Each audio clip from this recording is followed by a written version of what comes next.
자, 예루살렘으로 향하는 바울은 오늘 이 21장에서 지금 전반부에서 두 번에 걸쳐서 연속으로 예루살렘으로 가지 말라 하는 성령의 음성에 기초한 예언을 듣습니다. 자, 그러면 여기서 질문이 생기죠. 그러면 사도 바울이 예루살렘으로 들어간 것은 성령을 거스르는 행동이다. 아니, 그러면 성령님의 뜻은 도대체 뭐라는 말일까요? 바울을 예루살렘으로 인도하시는 것이 목적인가요? 아니면 바울이 예루살렘으로 들어가는 것을 막는 것이 목적인가요? 도대체 하나님의 계획, 성령님의 인도하심은 어디에 있는 걸까요? 자, 21장 4절을 한번 볼까요? 21장 4절 같이 읽겠습니다. 제자들을 찾아 거기서 이레를 머물더니 그 제자들이 성령의 감동으로 바울더러 예루살렘에 들어가지 말라 하더라. 자, 성령의 감동으로 바울더러 예루살렘에 들어가지 말라. 자, 성령의 감동으로 예루살렘에 들어가지 말라는 2인칭 명령법이 사용되어져 있습니다. 자, 그리고 제자들만이 아닙니다. 21장 11절 12절을 또 같이 읽겠습니다. 우리가에게 와서 바울의 띠를 가져다가 자기 수족을 잡아매고 말하기를 성령이 말씀하시되 예루살렘에서 유대인들이 이같이 이 띠 임자를 결박하여 이방인의 손에 넘겨주리라 하거늘 우리가 그 말을 듣고 그곳 사람들과 더불어 바울에게 예루살렘으로 올라가지 말라 권하니. 자, 역시 성령이 말씀하시되 예루살렘으로 올라가지 말라라고 말씀하셨습니다. 더더구나 오늘 이 두 번째 이야기는 이게 굉장히 그 시대의 초대교회의 예언 사역을 활달하게 하던 빌립의 네 딸과 그리고 아가보라고 하는 선지자가 가세해서 했던 말입니다. 여러분, 사도행전 11장 28절을 보면 아가보가 어떤 영향력을 가진 사람인지를, 어느 정도의 예언의 능력을 가진 사람인지가 보이고 있죠. 같이 한번 읽어보겠습니다. 그 중에 아가보라 하는 한 사람이 일어나 성령으로 말하되 천하에 큰 흉년이 들리라 하더니 글라우디오 때에 그렇게 되니라. 자, 이 아가보가 누굽니까? 이 안디옥 교회에, 예루살렘으로부터 안디옥 교회까지 선지자라고 하는 사람 아가보가 와서 예언을 했습니다. 곧 큰 흉년이 있을 것이다. 그래서 안디옥에 있던 그 당시 지도자가 누구죠? 바울과 바나바는 이런 흉년 예언을 하지 않았는데 아가보는 바울과 바나바도 알지 못했던 예언 활동을 했습니다. 큰 흉년이 있을 거라고. 그리고 그 흉년은 성취되었습니다. 그래서 안디옥 교회가 어떻게 합니까? 특별 헌금을 해가지고 부조를 모아서 예루살렘에 있는 사람들이 흉년으로 고통스러워하는 것을 돕기 위해 바울과 바나바가 그 헌금을 들고 예루살렘으로 가서 부조하러 갔던 것을 기억하실 겁니다. 자, 그렇게 본다면 지금 이 아가보는 어쩌면 바울보다도 예언의 은사를 더 크게 받은 사람일런지도 모르겠다 하는 생각이 들지요. 그래서 아가보의 예언대로 흉년이 되어서 안디옥 교회가 예루살렘 교회를 위해서 부조를 보낸 경험도 가지고 있는 그 아가보와 바울이 오늘 다시 예루살렘 입성을 앞두고 공교롭게 또 만났습니다. 그러자 그 예언을 아는 아가보가 다시 예언을 시작을 한 거죠. 성령이 말씀하시되 예루살렘에 큰 환난과 결박을 기다리고 있다. 그래서 빌립의 네 딸들과 함께 예루살렘으로 가지 말라 하고 2인칭 명령법을 던졌습니다. 자, 이 정도 보면 사도 바울이 지금 성령님에 순종하고 있는 겁니까? 거스르고 있는 겁니까? 그러면 사도 바울이 예루살렘으로 들어간 것은 바울의 성깔 때문에 일어난 일일까요? 성령의 역사가 아니라 그의 성정 때문에 난 한 번 했으면 끝까지 한다. 건드리지 마. 내 말 들어. 나는 그냥 가. 니네들이 성령 감동으로 뭐라고 말하든지 나는 내 길을 간다. 그래서 사도 바울은 지금 자기 고집 피워서 예루살렘으로 들어가고 있는 걸까요? 자, 그러면 바울은 도대체 왜 예루살렘으로 가자고 한 걸까요? 자신의 성정이 아니라면 도대체 누가 바울을 예루살렘으로 가도록 이끌었다는 걸까요? 자, 그러면 우리는 지난주 본문을 다시 살펴봐야 되겠습니다. 사도행전 20장 22절을 같이 한번 읽어보겠습니다. 같이 읽겠습니다. 보라, 이제 나는 성령에 매여 예루살렘으로 가는데. 자, 사도 바울이 예루살렘으로 누구 때문에 가고 있다고요? 성령님에게 붙들림 받아서 가고 있다고 하고 있습니다. 자, 그러면 헷갈리죠? 자, 가라고 하는 성령님은 누구며 가지 말라고 하는 성령님은 누구냐? 성령님이 지금 종류가 두 종류가 계신 건가요? 바울은 성령에 매여 예루살렘에 간다 그러고, 아가보와 빌립의 네 딸은 성령의 감동으로 올라가지 말라라고 이야기를 하고 있습니다. 아무리 똑같이 성령을 체험했는데 감동했다고 하는데, 물론 여기 한글 번역은 이 감동이라고 번역이 되어 있어서 약간 좀 애매합니다. 인스피레이션이 아닙니다. 여기는 그냥 through the Holy Spirit, 성령을 통하여라는 표현입니다. 자, 그러면 성령을 통해서 말하는 제자들과 성령이 말씀하시되 하며 말하는 이 제자들의 성령과 사도 바울이 껌딱지처럼 붙은 이 성령님이 다르다는 것인가? 다르지 않습니다. 우리가 살펴본다고 한다면 이 모두가 다 성령님을 통해 다 만난 이야기입니다. 오늘 그러나 중요하게 좀 하나 살펴보실 것은 뭐라고 그러죠? 바울도 지금 뭘 몰라서 그냥 가고 있는 게 아니에요. 우리 지난 20장 22절, 23절, 4절까지 한번 이어서 한번 보실까요? 사도 바울도 알고 있어요. 지금 예루살렘으로 가면 무슨 일이 기다리고 있는지. 보라, 이제 나는 성령에 매여 예루살렘으로 가는데, 생각하고 23절 보시면, 오직 성령이 각 성에서 내게 증언하여 결박과 환난이 나를 기다린다 하나. 성령께서 뭘 가르쳐 주셨다고요? 결박과 환난이 기다리고 있다고 이미 가르쳐 주셨다는 거예요. 바울이 뭘 몰라서 지금 고집을 피우는 게 아니라 나도 알고 있다 이 말입니다. 지금 무슨 일이 기다리고 있는지. 그런데 24절에 뭐라고 합니까? 환난이 나를 기다린다고 하나 내가 달려갈 길과 주 예수께 받은 사명 곧 하나님의 은혜의 복음을 증언하는 일을 마치려 하면은 나의 생명조차 조금 더 귀하게 여기지 아니하리라 라고 이야기를 하는 거예요. 지금 사도 바울이 환난과 결박이 기다리는 걸 몰라서 지금 무모하게 가겠다라고 말하고 있는 것이 아닙니다. 한 성령님으로 똑같이 알고 있어요. 아가보가 경험한 성령님이나 빌립의 네 딸이 경험한 성령님이나 제자들이 경험한 성령님이나 다 똑같습니다. 환난과 결박이 기다리고 있다, 다 알고 있습니다. 그런데 바울이 본 것과 아가보가 본 것이 차이가 하나도 없어요. 아가보와 바울이 들은 것이 하나도 차이가 없습니다. 하나님의 음성을 들었고 하나님이 보여준 것이 무엇이든 그들은 다 똑같아요. 그러면 차이는 뭡니까? 해석이 다른 거예요. 하나님이 성령께서 그들에게 보여준 것은 똑같았습니다. 그러나 이것을 해석하고 적용하는 것은 바울과 아가보가 전혀 반대 방향이었다는 겁니다. 바울은 어떻게 결정을 내리고 있습니까? 금방 보았던 것처럼 24절에서 나의 달려갈 길을 마치는 일에 나는 생명을 귀하게 여기지 아니하겠다라는 결단을 하고 가고 있고요. 그러나 반면에 아가보와 빌립의 네 딸은 예루살렘으로 올라가지 말라 하며 적용을 하고 있다는 거죠. 사랑하는 성도 여러분, 결국 이게 뭘 말하냐 그러면 뭘 봤느냐, 뭘 들었느냐가 중요한 게 아니라 아무리 성령 하나님을 통해 음성을 듣고 본 게 있어도 해석하는 것은 다를 수 있다는 것입니다. 여러분 오늘 자세히 한번 보시면, 본문들을 자세히 보시면 아가보에게, 빌립의 네 딸들에게, 제자들에게 성령께서 예루살렘으로 올라가지 말라고 명시적으로 말한 적이 있습니까? 없습니까?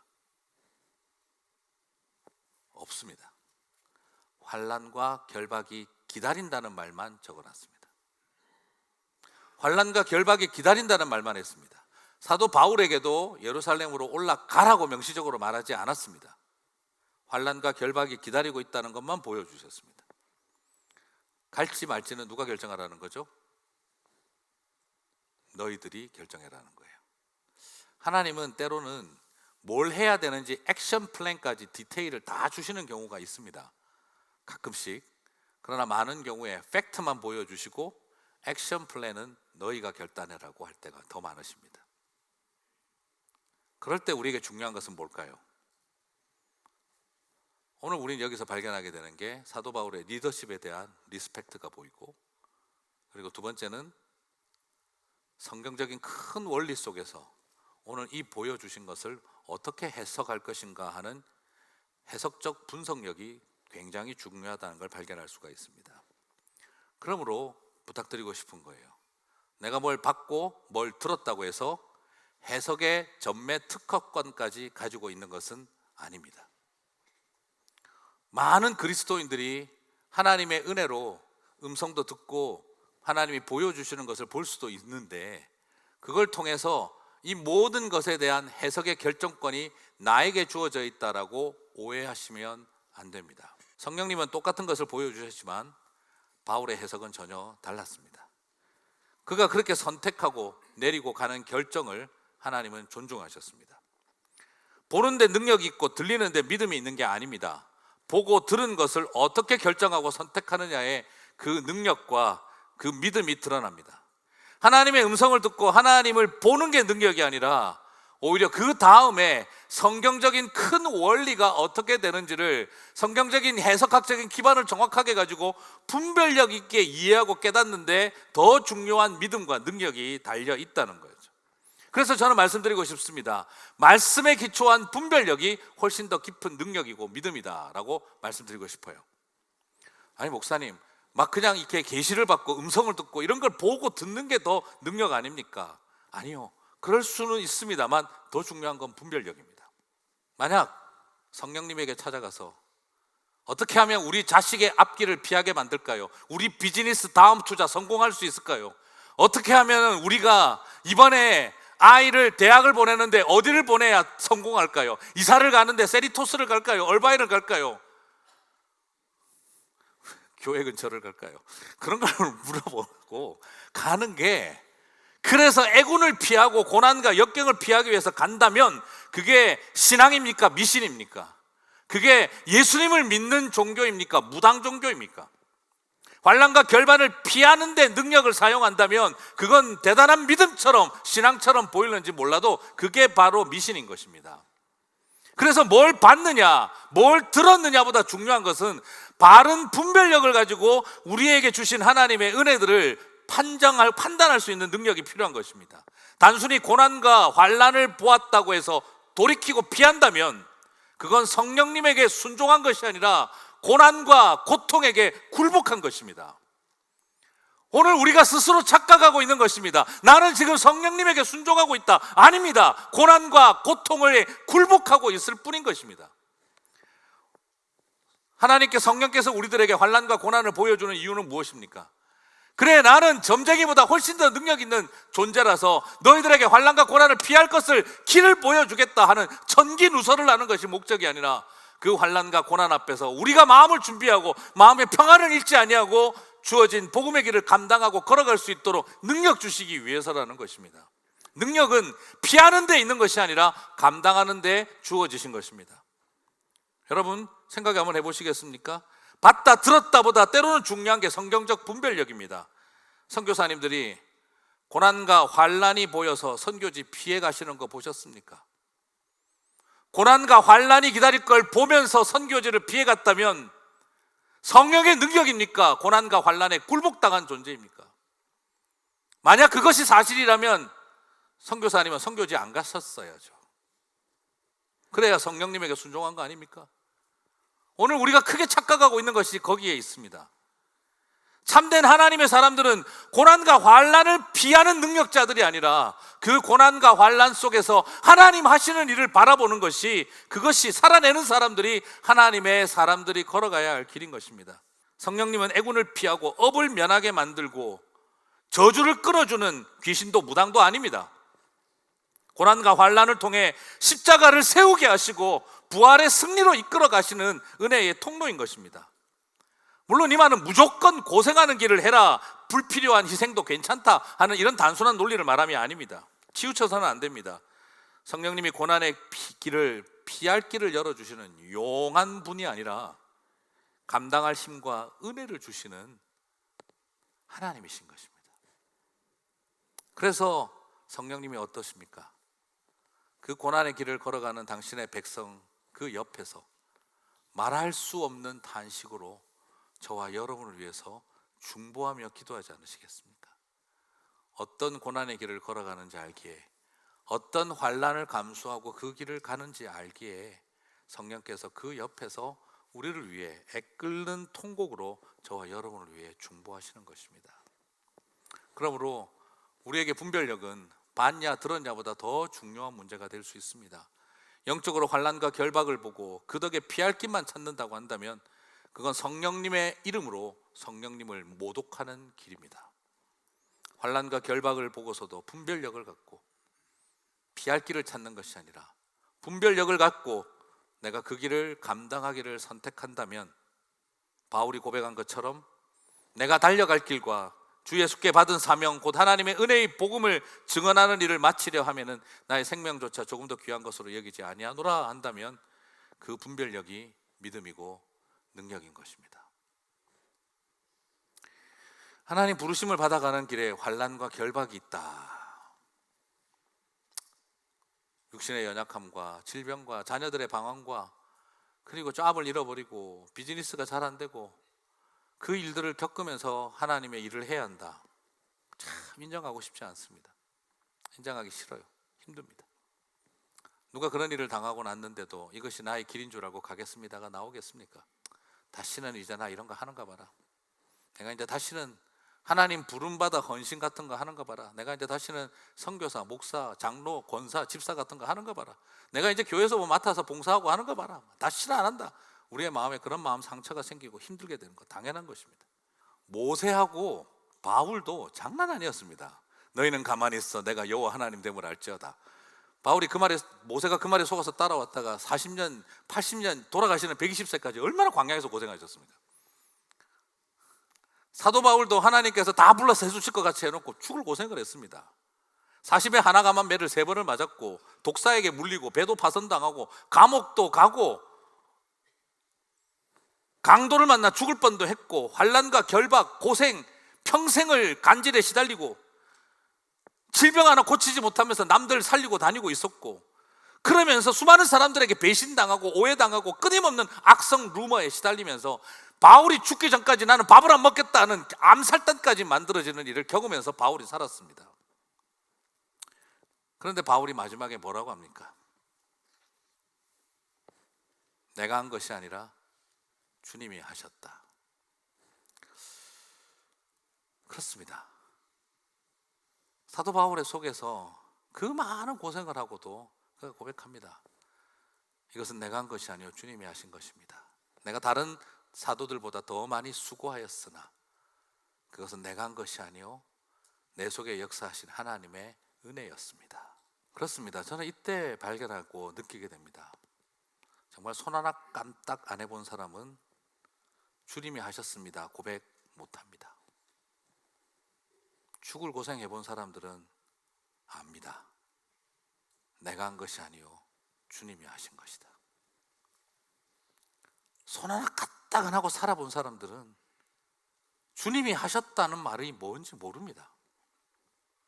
정말 가슴에 도끼자국 찍히면서 사랑하는 자식 방황하는 꼴 쳐다보면서 내 육신이 병들어가고 지쳐가는 걸 바라보면서 사람들의 공격과 외로움 속에 끊임없는 몸소리를 치며 하나님 나도 도망가고 싶습니다. 그 자리에 치열하게 싸워본 사람들이 압니다. 주님이 하셨다 하는 거 말이죠. 사랑하는 성도 여러분, 내 능력으로 이 고통을 이겨낼 수 없었는데 내 힘으로는 이걸 감당하고 용서하고 품어낼 수 없었는데 내 힘으로는 이 상황을 지켜낼 수가 없었는데 그런데 하나님이 나를 감당하게 해 주셨다. 그때 하는 말이 주님이 하셨습니다 라는 것입니다. 사랑하는 성도 여러분, 우리 주님이 그 고백을 할 수 있도록 저와 여러분을 도와주실 줄 믿습니다. 내가 한다, 내가 너를 감당하게 한다 이 말이었습니다. 그것이 오늘 사도 바울은 그걸 바라보고 환난과 결박을 피하는 길을 선택했던 것이 아니라 내 사명을 다 감당하겠다 하며 들어가는 것을 선택했던 것입니다. 신앙생활하면서 혹시 마음에 부적 같은 거 하나 가지고 있지는 않으십니까? 그냥 교회 다니면 내가 열심히 하면 뭔가 병도 안 걸리고 자식들도 잘 되고 그냥 비즈니스도 잘 되고 짭도 안 잃어버리고 잘하게 될 날이 오겠지, 그렇게 될 거야 하고 혹시 내 마음에 부적 같은 거 하나 붙이고 다니시고 있지는 않으십니까? 우리는 뭔가 크게 오해를 하고 있습니다. 여기에 파켓 성경 넣어 다니면 날라오는 총알로부터 나를 지켜줄 것 같고 십자가 들고 다니면 사고도 피할 것 같고, 밥할 때 십자가 그리고 밥하면 소화도 잘 될 것 같고, 어느 틈에 우리도 모르게 만들어진 많은 것들이 있습니다. 제가 한국에 있을 때도 젊은 커플이 교회 나온 지 2달 됐는데, 목사님 예배 좀 드려줄 수 있습니까? 아유, 얼마든지. 그러니까 왜요? 무슨 집에 한번 갈까요? 그러니까 그게 아니고, 차를 이번에 한 대 새로 뽑았는데 돼지머리 놓고 고사 지내기보다는 예배를 드렸으면 해서, 그 순간 제가 돼지머리 되는 느낌이 싹 들었기는 했어요. 그렇게는 했는데, 이거 어떻게 하지? 어디다 대고 막 이렇게 혼내려고 하다가 이제 처음 시작한 형제 어떻게 하겠나 싶어서 찾아갔어요. 뭐 예배 드리고 그럴 건 없고 차나 한번 같이 탑시다. 시승식이나 한번 하죠. 그리고 타기 전에 그 형제 어깨 손 얹고, 핸들 잡고 있는 형제 손 얹고 기도해 줬어요. 하나님, 예수 믿고 하나님 알고 이제 신앙생활 시작했습니다. 이 차 안에 향기가 넘치고 가는 곳곳마다 사람들이, 들어오는 사람들, 내리는 사람들이 복을 받고 우리 형제가 통해서 기쁨을 누리게 해주십시오. 어떤 일이 있든 주님 바라볼 수 있게 해주십시오. 얼마나 어렵게 살았는지 아시지 않습니까? 힘들게 살아온 젊은 사람, 가정 세우고 무거운 책임감을 안고 나아갑니다. 두렵습니다. 인생의 운전대 내가 잡고 가는 거 아닌 거 알게 해주시고, 쭉 그렇게 기도해 줬더니 핸들 잡고 펑펑 울더라고요. 그렇죠. 사람들 마음에 늘 아직도 그런 게 있어요. 이해합니다. 그러나 그걸 저는 정죄하는 것보다 그렇게 기도를 해줬어요. 하나님, 이 인생의 운전대 하나님이 잡아주십시오. 십자가 목사님 하나 걸까요? 쓸데없는 소리 하지 말고 향수나 걸어놓고 다니세요. 아니 그래도 십자가를 지키면, 십자가는 위험한 거라니까. 그 십자가 함부로 달고 다니면 위험해. 그게 애군과 고통과 질병과 인생의 죄를 다 짊어지는 곳이기 때문에 다 밀려와서 안 돼요. 그러니까 쓸데없이 달고 다니지 말고 그냥 늘 핸들 붙잡을 때마다 하나님, 인생의 운전대 하나님께 맡깁니다. 그러고 사세요. 제가 웃으면서 그렇게 이야기해 줬던 기억이 납니다. 십자가는 맞습니다. 그런 거 피하게 만들어주는 능력이 아닙니다. 그걸 짊어질 수 있는 힘을 주십니다. 온 가족이 함께 모여서 예수님 알고 난 다음에 가정 예배를 드릴 때 저희 아버지께서 하셨던 이야기입니다. 지금까지 고통 없고 애군이 없어지게 만들어주는 그런 종교 생활을 우리는 해왔다. 그런데 이제 나는 이걸 바꿔야 될 때가 된 것 같구나. 우리가 하나님을 참 오해한 것 같다. 하나님이 훨씬 더 센 분이니까 고통과 절망과 애군으로부터 우리를 더 크게 보호해 주실 거라고 생각했다. 그런데 하나님을 내가 오해한 것 같다. 오히려 나는 이제 고통과 절망을 덜어줄 종교가 아니라 나는 고통과 절망을 끌어안아 줄 신앙을 갖게 되었다. 부적을 갖고 다니던 인생들이 우리가 십자가를 지는 삶을 배운 것 같다. 고난을 피하려는 삶에서 고난을 향해 걸어 들어갈 수 있는 용기를 얻은 삶이 되었다. 고통이 없고 고통을 피하는 삶이 아니라 이제 고통을 이기는 삶이 되자. 그리고 한마디 더 하셨습니다. 고통을 피하려고 하던 인생에서 고통을 이기는 인생이 되고 또 이웃의 고통까지 감내해주는 길을 가자. 저는 그것이 제 마음에 깊은 영적 유산처럼 남아 있습니다. 그래요. 누구나 다 그렇지 않습니까? 기왕이면 좋은 종교 가져서 인생의 고통 피하고 싶다. 그러나 참된 믿음은 인생의 고통을 향해 걸어 들어갈 뿐만 아니라 내 고통도 힘든데 남의 고통까지 같이 감당하게 만드는 은혜가 십자가에 있는 능력인 줄 믿습니다. 사도 바울을 통해서 사도행전적 삶을 사는 것은 큰 도전입니다. 저는 사도행전을 보면서 소위 말해서 바울 신학을 말하기를 제가 중단하고 말았습니다. 바울의 생애와 제자로 살아왔던 그의 삶이 저한테는 너무 큰 충격이었습니다. 13절을 보면서 저는 마음이 쿵 했습니다. 바울이 그렇게 울면서 막는 제자들 앞에서 뭐라고 말합니까? 바울이 대답하되 여러분이 어찌하여 울어 내 마음을 상하게 하느냐. 바울도 마음이 아파요. 그리고 말합니다. 나는 주 예수의 이름을 위하여 결박당할 뿐 아니라 예루살렘에서 죽을 것도 각오하였노라. 지금 제자들은 붙들고 앉아서 아가보하고는 말합니다. 거기에 가면 결박이 기다리고 있다. 그런데 바울은 뭐라고 대답을 합니까? 지금 결박을 겪을 건가 말 건가를 너희들은 자꾸 말하는데 나는 결박을 당할까 말까를 걱정하고 있는 게 아니라 결박은 당연히 당하는 거고 나는 내 생명까지 내어놓을 준비를 하고 있다. 어떻게 우리는 지금 생각하고 있을 때 환난과 결박을 피할까? 환난과 결박을 피할까 생각을 하고 있는데 바울은 거꾸로 말하고 있는 거예요. 나는 결박을 당할 뿐 아니라 예루살렘에서 죽을 것도 각오하였노라. 도대체 이 사람은 어떤 마음으로 이것을 살아갈 수가 있는 걸까? 우리는 결박이 기다린다 그것만 가지고도 부담스러운 자리에 서 있는데, 그러나 바울은 전혀 다르게 말을 하고 있는 것입니다. 결박이 아니라 나는 지금 이곳에서 말 그대로 하나님의 은혜 앞에서 이제 나는 내 사명을 길을 걸어가는 일을 다 감당하겠다라고 이야기를 하고 있는 것입니다. 사랑하는 성도 여러분, 오늘 저와 여러분에게 그 고백 있게 되시기를 주님의 이름으로 축복합니다. 결박당하는 것이 문제가 아니라는 것이죠. 저는 그 이후로부터 바울 신학을 잘할 수는 있어도 바울처럼 살 자신이 없었기에 이제 더 이상 바울 신학을 공부하고 싶었던 제가 바울 신학 이야기를 안 하게 되어버렸습니다. 왜냐하면 부끄럽기 때문입니다. 바울에 대해서 말할 수는 있어도 이렇게 살 자신은 없었기 때문이었습니다. 그의 삶과 죽음을 알지 못한 채 어떻게 바울이 무슨 생각으로 살았는지만 열심히 공부하는 것은 또 다른 위선이 아닌가 하는 생각이 저를 참 괴롭혔었습니다. 신학은 참 어려운 것입니다. 왠 줄 아십니까? 너무 쉽게 되는 신학 공부가 부담인 것입니다.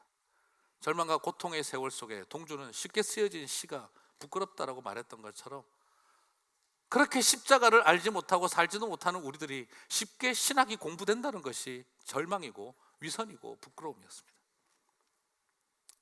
오히려 이 모든 것을 통해 우리는 더 그분이 걸어가신 길을 향해 바라보면서 나아가는 삶이 필요하다고 믿습니다. 한국 가서 한 어르신과 전도를 하다가 거의 80순이 다 되신 어르신이 저한테 그런 이야기를 하셨어요. 아유, 젊은 사람, 목사님이시죠? 목사님, 예, 목사님. 예수 믿어서 자식들 잘 됩니까? 건강하고 무병장수합니까? 이제 이런 건 다 지나갔습니다. 내 나이 이제 70대 후반에 그런 게 뭐가 그렇게 중요하겠습니까? 근데 이제 인생의 마감을 앞두고 꼭 알고 싶은 게 하나 있습니다. 당신이 믿는 그 예수님, 내 부자 안 돼도 좋고 내 자식들 잘 안 돼도 좋고 병걸리 가서 고생하다 죽어도 좋은데 그거 정말 믿을 만한 거요? 정말 죽은 다음에 후회 없을 만큼 그렇게 가치 있는 거요? 난 이제 그게 알고 싶습니다. 그렇게 이야기하시더라고요. 참 놀랐습니다. 예수 믿으면 잘 됩니까? 예수 믿으면 어려움 안 생깁니까? 늘 그걸 묻는 게 아니라 이제 내 인생의 노년에 와서 그게 뭐가 그렇게 중요하겠어요? 이거 정말 믿을 만한 가치가 있는 겁니까? 예, 어르신 정말 고맙습니다. 저는 이렇게 전도 받는 사람 처음 봤습니다. 다 잃어도 아깝지 않을 가치가 그 안에 있습니다. 알겠습니다. 고맙습니다. 그렇게 가신 한 어른이 있으셨습니다. 그 가치를 알고 그 가치를 살고 그 가치 때문에 죽을 수 있다면 그게 진짜 의미고 가치 아니겠습니까? 오늘 저와 여러분에게 바로 나에게 주어진 그 분별력을 가지고 내가 가야 할 그 길을 온전히 걸어가게 되시는 저와 여러분 되시기를 주님의 이름으로 축복합니다.